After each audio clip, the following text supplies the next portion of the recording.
Okay, welcome back. We're continuing in the Unit 4B packet, going over section 4.6. We're going to learn a new method of solving equations below.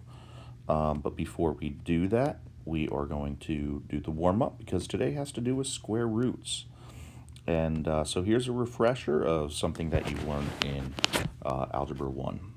Now, I do want to write down at the top of the page what are called perfect squares.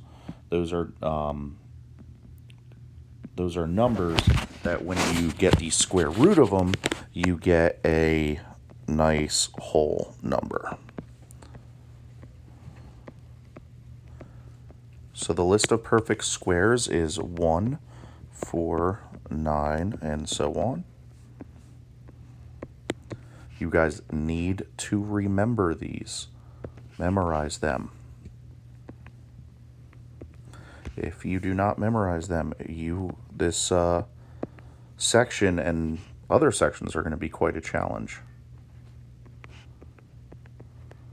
And there's actually many others after that.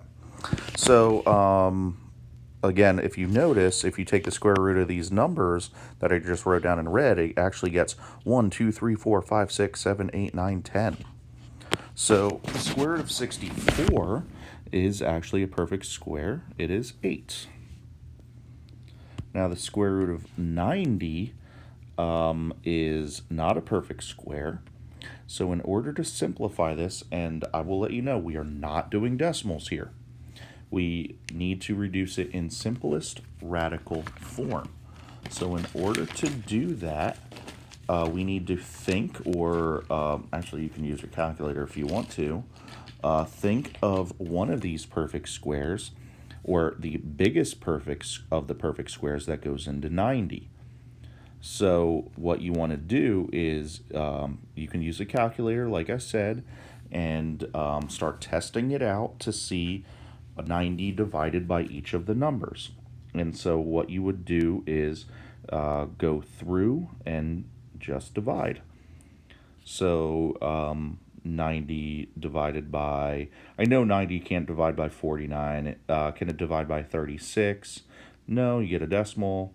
90 divided by 25, no, decimal. 90 divided by 16, let's try that.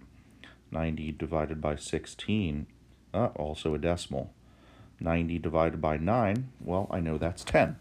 So I don't get a decimal. So that means my perfect square, or my square root of 90, can be broken up into two numbers.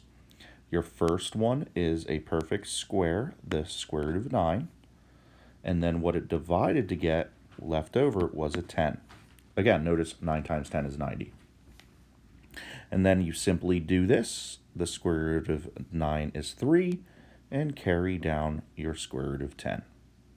That's it. So square root of 90 becomes 3 times the square root of 10. Letter C, square root of 12.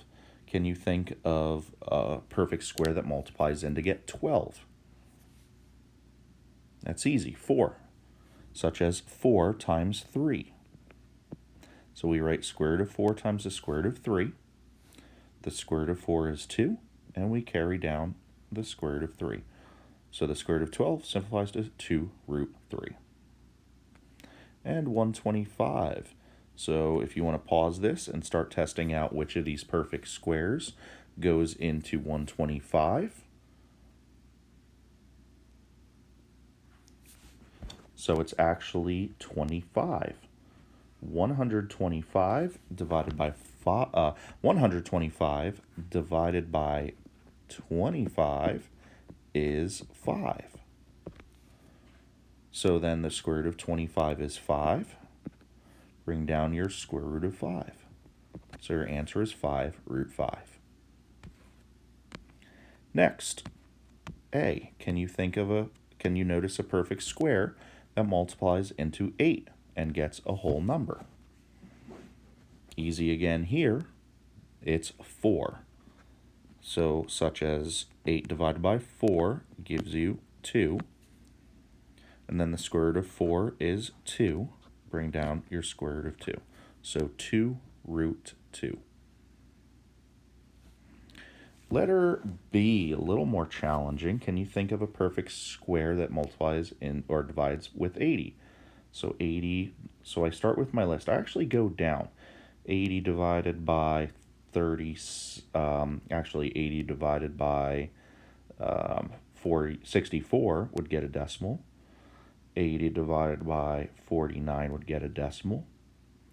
80 divided by 36 would get a decimal. 80 divided by 25 gets a decimal. 80 divided by 16 gets a decimal. Oh, hold on. 80 divided by 16 does not get a decimal. So 16 is your magic number here. So it divides to get 5. So the square root of 80 becomes the square root of 16 times the square root of 5. The square root of 16 is 4. Bring down your square root of 5. So 4 root 5. Square root of 24. Letter C, square root of 24. Can you think of a perfect square that multiplies into 24? Very easy here. It is 4. Such as 24 divided by 4 is 6. So then the square root of 4 is 2. Bring down your square root of 6. I have no idea what I did there.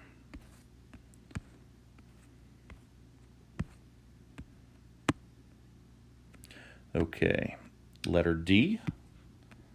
Is there a perfect square that goes into 300? Absolutely, the largest one on our list, 100. So 300 is divided by 100, leaves square root of 3. The square root of 100 is 10. Bring down your times square root of 3. So 10 root 3. So that was a warm-up to let us guide us into our lesson today. We're going to be solving equations. We're going to use a special method called solving by square roots, or square root method. So here are the directions. Please make sure you're writing them down. And I'm going to be using these in the following problems.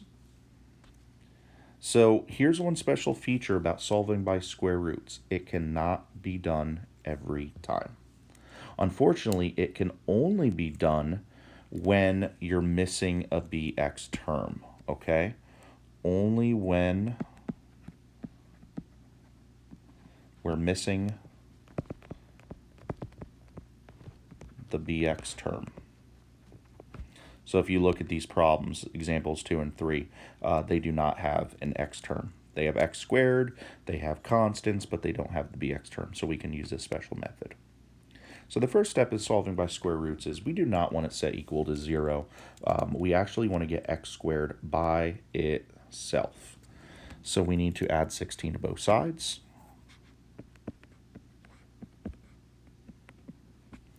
Then we square root both sides. Square rooting both sides, why are we doing that? Because a square root is the opposite of an exponent. It gets rid of this exponent. So it brings down the x, because a square root and a exponent of 2 cancel each other out. And then what we're going to do is simplify the radical, and we're going to throw a plus minus in front. So what we do is we write x equals plus minus, and then the square root of 16 is 4. Now, why are we doing this plus minus? Because there are technically 2 answers here. By us writing down a plus minus, it actually means 2 answers, 4 and negative 4. Example 3, let's start working through it. We need to get x squared by itself, so divide both sides by 2. X squared is by itself, so I want to square root both sides. So it cancels the 2, x equals. And then we're going to throw in our plus minus, and then the square root of 25 is 5. So 2 answers are 5 and negative 5. Example 4, we're going to start working on getting x squared by itself. So we need to first add 180. Then divide by 5.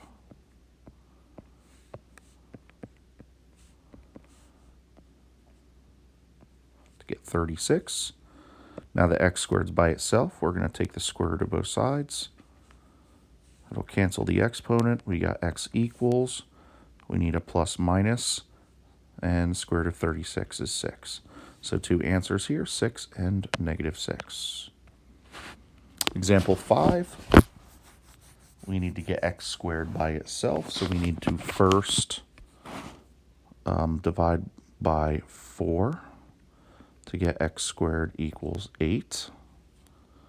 We're going to square root both sides. So cancels the exponent, x equals plus minus. Now this guy's not a perfect square, so we kind of look back. We did one like it in the warm-up right up here. Became 2 root 2.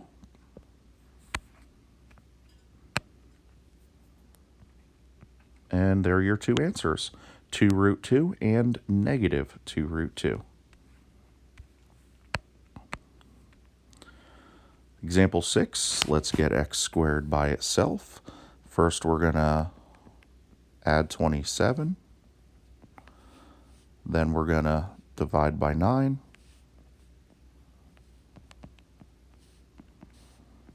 Now let's get rid of that square root, or exponent. Get rid of the exponent by square rooting. So we got x equals, don't forget your plus minus.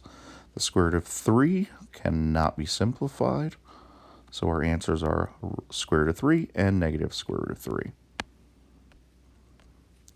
Example 7, let's get x squared by itself. To get rid of this, we want to multiply, to get rid of the 1/2, multiply both sides by 2, because 2 times 1/2 is 1, or 1x squared. Now we can get rid of the exponent, square root both sides.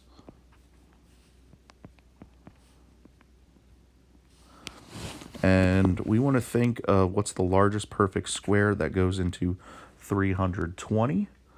So you can get your calculator out and start dividing.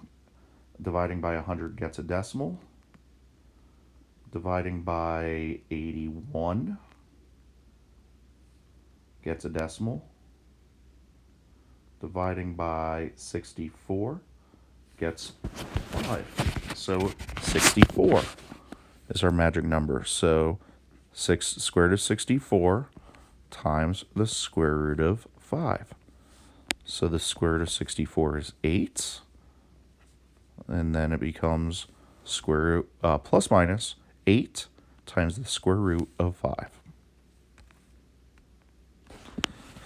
Okay, I want you to pause here, try this out on your own. All right, I'm just going to fly through it really quick to save some time. Pause if you need to. Divide by 7. Square root. And 2 and negative 2. Letter B, try this on your own. Pause it now. All right, solving quickly, divide by 6. Get rid of the exponent, square root both sides. Plus minus, square root of 5 cannot be simplified. All right, next. Get a little more challenging here. We only got 4 more problems to go. This actually is a parentheses squared. Little different procedure. So when you have a parentheses squared, such as these 4 problems, what you want to do is get rid of the exponent first because it's on the outside of the parentheses. We cannot just break up a parentheses because that 2 is attached to it. So we're going to take the square root of both sides because remember that cancels the exponent. It actually also cancels the parentheses. So it gets rid of the parentheses squared. We do need our plus minus. And the square root of 5, can that be simplified? Nope. Now our problem's not done. X is not by itself because it says x plus 4. So it's real simple. We are going to subtract 4 from both sides. Notice this is how I'm going to write my answers, though, because I cannot actually subtract 4 from square root of 5. They are not like terms. You cannot add or subtract constants with radicals. So I actually have two answers here. -4 plus root 5 and -4 minus root 5. It's ugly. I didn't say today was going to be pretty. You know, again, we don't have decimals, but sometimes having our answers in radical form can be pretty ugly. Okay, let's just do more practice here. So when we have parentheses squared, we're going to square root both sides to get rid of the parentheses squared. On the right side, we're going to put a plus minus, and the square root of 25 is 5. Now notice in this problem, I no longer have a radical. So when I go to add 3 to get x by itself, I am allowed to physically add and subtract here because they're not radicals. They're just regular numbers. So what I'm going to do is this. Bear with me. 3 plus or minus 5. Don't leave your answer like this, though. We do want to do the adding and the subtracting. So let's get our two distinct answers. Do 3 plus 5 and 3 minus 5. 8 and -2 are the answers. So notice the difference in example 8 versus example 9. 8, you still had a radical. You cannot add or subtract there at the end. 9, no more radical, just a 5. So you can add and subtract at the end here.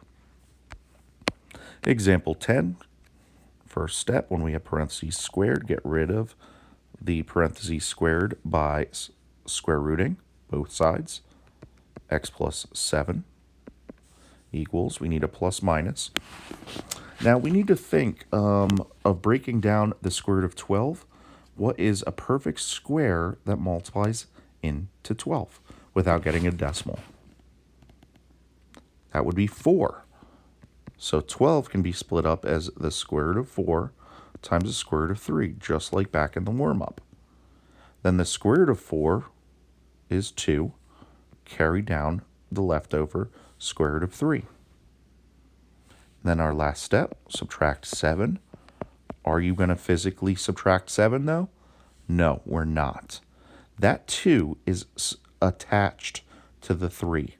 So because the 2 is attached to the 3, we must keep them separated. They are not like terms. And then you pause and try this out now. So your first step should be square root both sides to get rid of the parentheses squared, bringing down x plus 10 equals, we need a plus minus, and the 24, how can that break down? 4 goes into 24, such as square root of 4 times square root of 6. The square root of 4 is 2. Bring down your square root of 6. Then subtract 10. We are not physically subtracting it, though, because there's still a radical there. So -10 plus minus 2 root 6 are your answers. Okay, guys, that was the end of my lesson. Good luck on your assignment tomorrow. Please show work.